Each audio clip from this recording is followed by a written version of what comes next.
మాకు వంట మనిషి వంట చేయటం వల్ల మిగిలినవన్నీ పిల్లలు ఫ్రిడ్జ్లో పెట్టారు. నేను హాస్పిటల్లో ఉన్నప్పుడు ఏంటంటే ఆవిడ ఎక్కువ ఎక్కువ చేసేసింది, మళ్ళీ సాయంత్రము అవే రిపీట్ చేస్తారనుకొని. కానీ మేము అలా చేయలేదు, పడేసినామండి. నిజంగా చెప్పాలంటే ఫ్రిడ్జ్లో పెట్టుకోవడం పడేయడము నేను పిల్లలకు చెప్పినాను, మీరు తినకండి, ఫ్రెష్గా ఆమెను మాట్లాడుకున్నాము. ఇంకా నేను నిలబడి ఆమెకు తక్కువ క్వాంటిటీ చేపిస్తాను అని నేను పక్కన నిలబడి తక్కువ చేపించుకుంటున్నా. చాలామంది వంట మనిషి ఉన్న వాళ్ళ పరిస్థితి ఇదే అని చెప్తున్నాను. ఎందుకంటే మనము ఇప్పుడు చూడండి, నాకు నిన్న పప్పు చేసాము, పిల్లలు ఏం చేశారు, మధ్యాహ్నం సడన్గా ఫ్రెండ్స్ ఇంటితో పాటు పార్టీకి వెళ్ళారు. అన్నీ మాకు పొద్దున్న అయిపోవాలి కదా, టిఫిన్ వంట అన్నీ. అప్పుడు పూర్వంలాగా రోజు అవే తినేవాళ్ళు కాదు, ఇప్పుడు సడన్గా డెసిషన్ మారిపోతుంది. సో పప్పు అంతా అట్లా ఉండిపోయింది. ఇంకా మా ఆయనకు బాక్స్ ప్యాక్ చేసి ఇచ్చిన ఆలు పరోటా చేయించుకున్నాను, అవి 3 మిగిలిపోతే నేను తిన్నా. ఇంకా 1-2 ఎక్స్ట్రా ఉంటే చేసేస్తారు కదా. సో నా డిన్నర్ అయిపోయింది, మధ్యాహ్నం లంచ్ అయిపోయింది. ఇప్పుడు ఇంకా ఆ పప్పు అంతా అట్లే పెట్టుకొని రాత్రి ఏం చేశానంటే ఓన్లీ రోటీస్ చేయించుకున్నా. అంటే నా లెక్క ఎప్పుడు చెప్తానో, రోజుకు 300 ఉట్టి రోటీస్ చేయించుకొని 100 రూపాయలు చెప్పండి.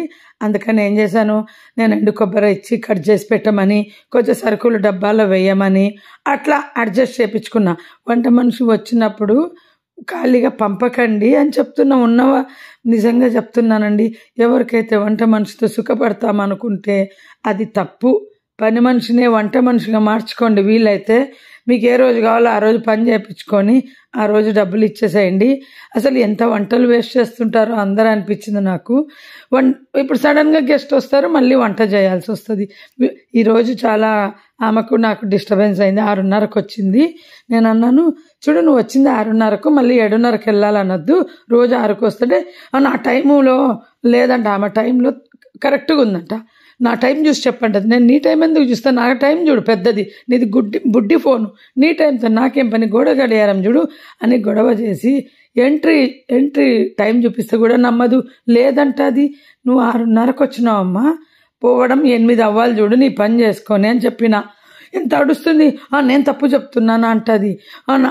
కరెక్ట్గా వచ్చినా నా గడియారం నా సెల్ చూడంటుందండి, అటొక చిన్న సెల్లు. నేను సెల్లులు తప్పు ఎక్కడ చెప్తున్నా, నీదైనా నాదైనా కరెక్ట్ చెప్తాయి.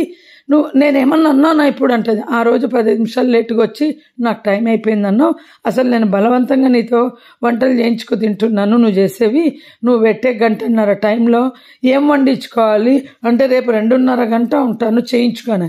నువ్వు 2.5 గంట ఉంటే నేనెందుకు చేయించుకుంటా, అసలు 1.5 వంట నీ వంట అయితేనే నువ్వు కంప్లీట్ చేసుకోపోతావు. ఇంకా ఈ సాదా భోజనం తప్ప ఏది చెప్పినా నువ్వు చేయడానికి నీకు టైం లేదు. జనవరి 7 వరకు తిప్పలు తప్పదు.